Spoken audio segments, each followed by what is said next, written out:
I think a lot about my connection and our humans' connection to the Earth, the planet, in a physical way. And I started to think more specifically about my body. Like, we all know it comes from the Earth. It goes, ashes to ashes, dust to dust kind of thing. But I did a little research and about one specific thing. One morning a few months ago, I woke up and I was trying to, on my mind, believe it or not, was where does iron come from? Iron is important. It's actually not just important, it's essential for our blood to process and transfer oxygen to all the cells so that we can be alive. And so I wanted to know where it came from. And I did a little research, and apparently it's not native to the Earth. Earth does not create iron. Iron is something that came to Earth. And the little bit of research that I did makes me a little bit dangerous, probably, but here's what I gathered. When Earth, before Earth was Earth, and it was a ball of gas after, the big good supernova explosion of some star somewhere or the universe or something,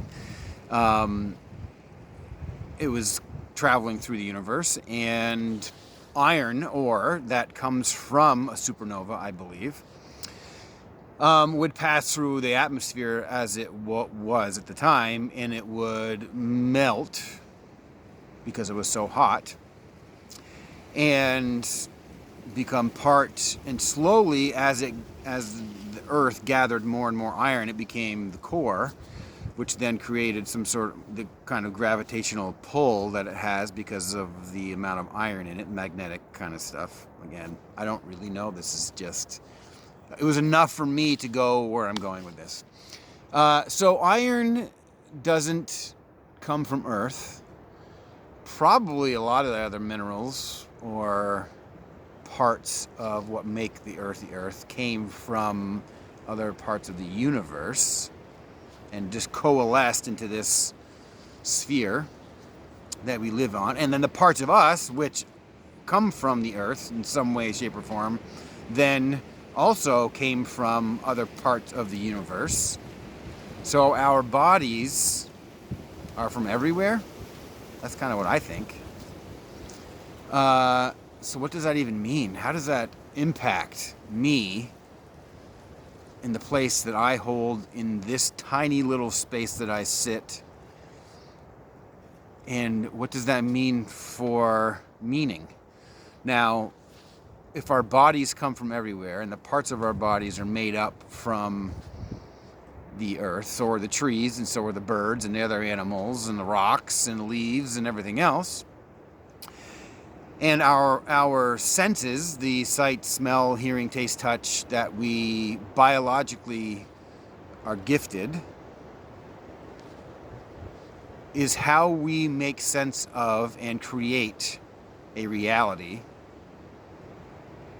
to move through this space.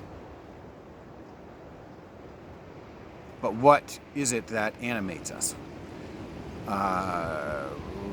What gives us the life, the energy, I believe, also, which comes from the universe, which I also think is universal amongst animals and trees and all the other things that are part of this reality, is what I have come to realize who I am. This body is just how I'm making sense of where I am at this point in time. It's limited.